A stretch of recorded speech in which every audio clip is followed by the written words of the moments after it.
Colère de ceux qui fabriquent ces avertisseurs. Ils appellent les automobilistes à bloquer les routes le 2 juin pour montrer leur mécontentement. Ces mesures choc ont été prises par le gouvernement, notamment à cause des mauvais chiffres de la sécurité routière de ces derniers mois. C'est une mesure qui est positive de ce côté-là si elle n'entraîne pas d'effets pervers. Les effets pervers, on les a entendus quelquefois, c'est que la personne qui découvre brutalement un radar, qui n'avait pas été prévenu, ait tendance à freiner brutalement. Par contre, nous, on serait assez favorable à ce qu'on maintienne en tout cas les panneaux de rappel de la vitesse. Certains utilisateurs d'avertisseurs se servent quotidiennement de cet outil. Pour eux, c'est bien plus qu'un moyen de ne pas se faire flasher. L'avertisseur de radar, dans son milieu naturel, la route.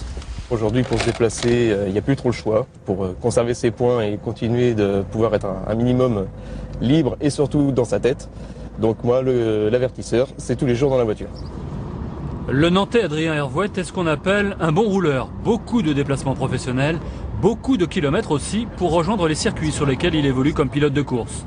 Il fait partie de la vaste communauté des adeptes de l'avertisseur de radar, un boîtier légal qui indique les radars fixes et aussi les radars mobiles, via des informations données en temps réel par d'autres abonnés au système.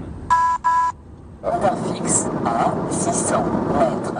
Il nous a bien prévenu qu'il y avait un radar fixe. Notre ville, on la connaît plus ou moins, donc on sait un petit peu les limitations.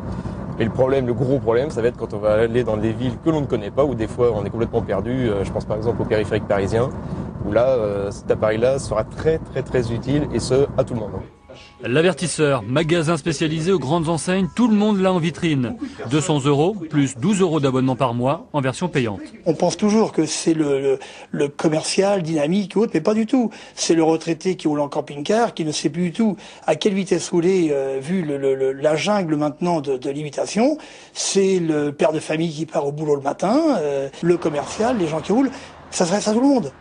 Ajoutez à ça le démontage avant l'été des premiers panneaux annonçant les radars fixes et vous relancez le débat sur la vitesse au volant. Sujet hautement sensible où on ne croise que des antis ou des pros face aux mesures gouvernementales destinées à réduire le nombre de morts. La vitesse est la première cause d'accident, quoi qu'on en dise. Ce n'est pas l'alcool, c'est la vitesse. Au bout du compte, c'est la vitesse. Donc c'est là-dessus qu'on trouve les meilleurs arguments pour réduire l'accidentalité. En tout cas, la préfecture de Loire-Atlantique est la plus rapide. Sur son site internet, elle a déjà supprimé la carte des 30 radars fixes.